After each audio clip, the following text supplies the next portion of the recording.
오늘 성경 묵상에 대한 부분을 살펴보도록 하겠습니다. 마스트리흐트의 이론과 실천 신학 중심으로 살펴본 묵상의 정의에 대해서 오늘 다루도록 하겠습니다.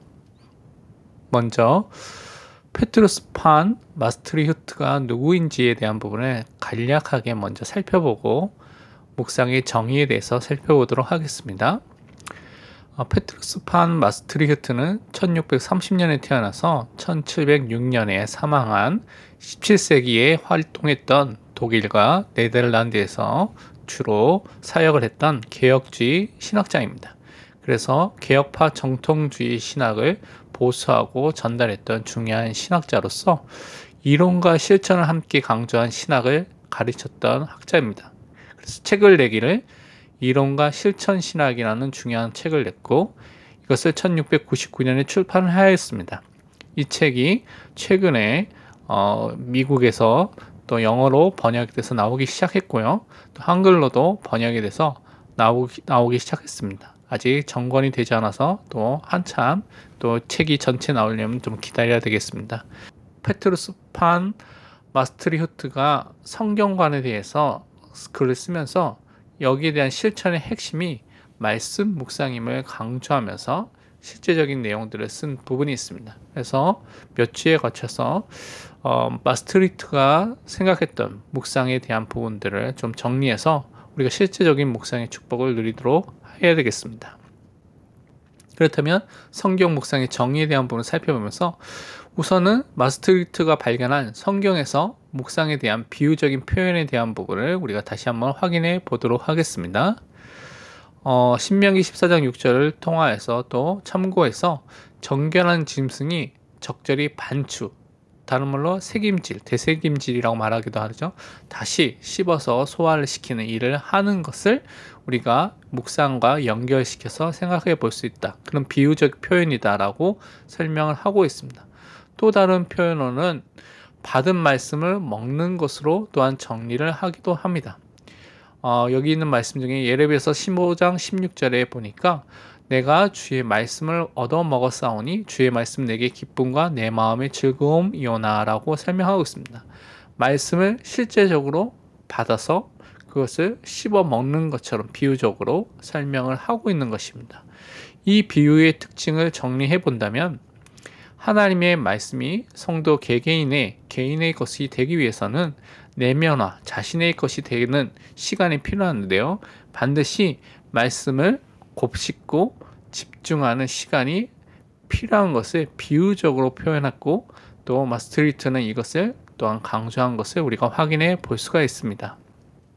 그러면서 성경에서 묵상에 대해서 다르게 표현한 부분들을 좀 살펴보면요.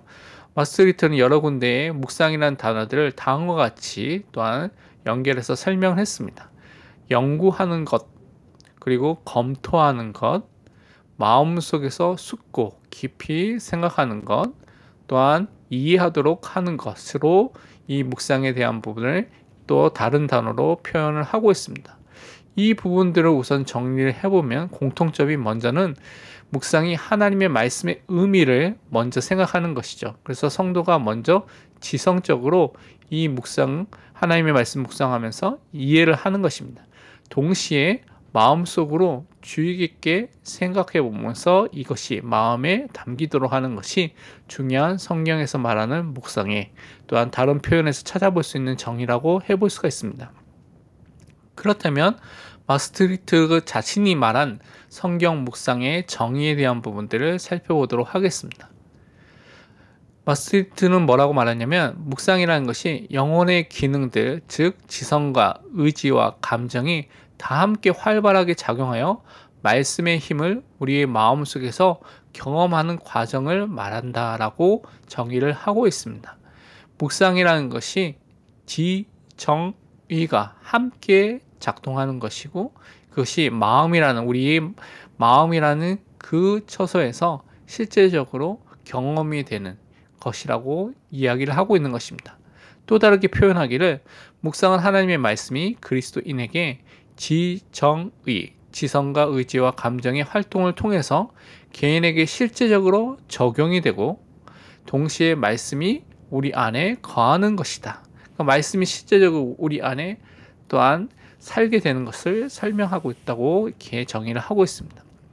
결국 이것을 통해서 우리가 살펴볼 수 있는 것이 무엇이냐면 말씀의 묵상이 단지 지성적으로 이해하고 그런 측면만 있는 것이 아니라 감정과 의지라는 전체 우리 전인이라고 말이죠. 그 부분에 영향을 주면서 인간의 전 인격 안에 말씀이 각인이 되어지고 그 말씀이 뿌리 내려지는 것이 말씀 묵상이다 라고 우리는 정의를 다시 한번 할 수가 있는 것입니다.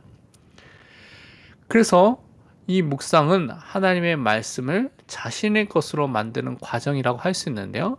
구체적인 이 방법과 자세에 대한 부분들은 앞으로 계속 다루겠지만 먼저 간략하게 먼저 살펴보면 성경의 의미를 바르게 알기 위해서는 우리가 성경을 먼저 읽어야 되죠. 때로는 우리가 성경을 듣는 또 성경을 듣는 시간이 있는 것이죠. 그리고 성경을 연구하면서 올바르게 해석하는 그것이 필요합니다.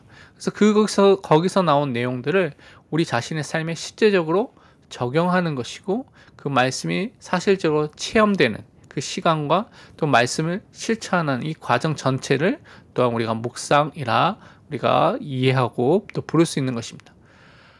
그러면서 말씀을 자신의 것으로 만든 이후에는 내 안에 말씀이 거하기 때문에 말씀이 있기 때문에 말씀에 대한 내용을 다른 성도들과 대화하면서 나누는 것이죠.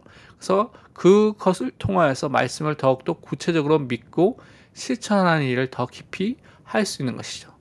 이것은 우리가 말하는 말씀 포럼과 관련된 것이죠. 말씀에 대한 부분을 나누고 더욱더 깊이 깨닫고 누리고 그것을 실제로 실천하는 것들이 더욱더 깊어지는 그러니까 말씀 포럼을 통해서 누리게 되는 것들을 이미 또 마스터리트는 말하고 있는 것입니다.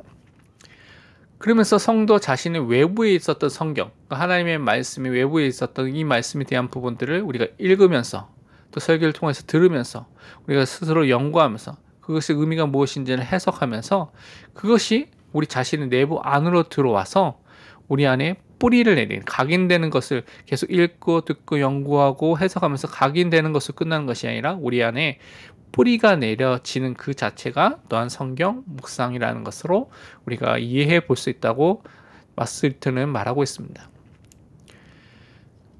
또한 자신의 내부에 담긴 이 말씀이 성도와의 대화, 계속해서 대화를 통하여서 또 우리가 실제적으로 행동의 실천을 통하여서 우리 안에 있는 것들이 성도 자신에서 외부로 나타나고 전달되게 되는 역사가 일어나게 된다는 것입니다. 그래서 묵상이라는 것이 또한 우리가 포럼을 통하여서 행동을 통하여서 실제적으로 그 말씀의 실천이 나타나는 것으로 연결되는 것으로 우리가 이해해 볼 수가 있는 것입니다. 또한 말씀이 자신의 것으로 각인되는 과정의 핵심이 성경 묵상이죠. 그러니까 내 것이 되기 위해서는 성경 묵상이 반드시 있어야 된다는 것입니다. 이것이 실제적으로는 그렇기 때문에 이것이 실제적으로 성경에 대한 실천의 중심이라고 우리는 정의해 볼 수가 있습니다. 그래서 말씀을 실천할 수 있는 가장 중요한 핵이 무엇이냐? 우리가 받았던 말씀을 묵상하는 것이죠.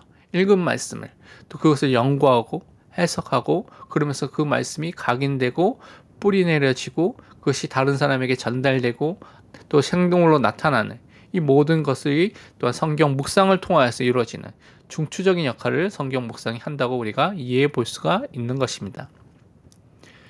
그래서 성경 묵상 이전에 우리가 먼저 생각해야 될 것이 사역자들은 성경이 하나님이 주신 하나님의 말씀인 것을 항상 강조해야 되고 그것을 믿고 강조하고 전달해야 되는 것이죠. 그래서 이 성경이 신적인 권위가 있다는 것을 하나님의 말씀이기 때문에 신적인 권위가 있다는 것을 강조해야 됩니다. 그것이 바로 목회자와 신학자의 의무인 것입니다. 내가 먼저 하나님의 말씀을 성경을 하나님의 말씀을 믿지 못한다면 그 말씀을 제대로 증거할 수도 없고 묵상도 제대로 되지 않게 된다는 것이죠. 그러면서 우리는 또 생각해야 될 것이 하나님의 말씀은 우리가 사랑해야 할 대상이라고 마스터리트는 말하고 있습니다. 그래서 정말 내가 하나님의 말씀을 정말 사랑하고 있는지에 대한 부분을 점검해 봐야 되고 하나님의 말씀에 대한 경멸 또는 증오 또는 무시라고도 할 수 있는 이런 것들이 내가 안에 있는지에 대한 부분도 찾아보고 엄격히 그것을 경계하고 하나님의 말씀을 정말 기뻐하는 사랑하는 삶을 먼저 갖는 것이 실제적인 성경 묵상을 하는데 열매를 맺는 데 시작이 된다고 우리가 볼 수가 있습니다.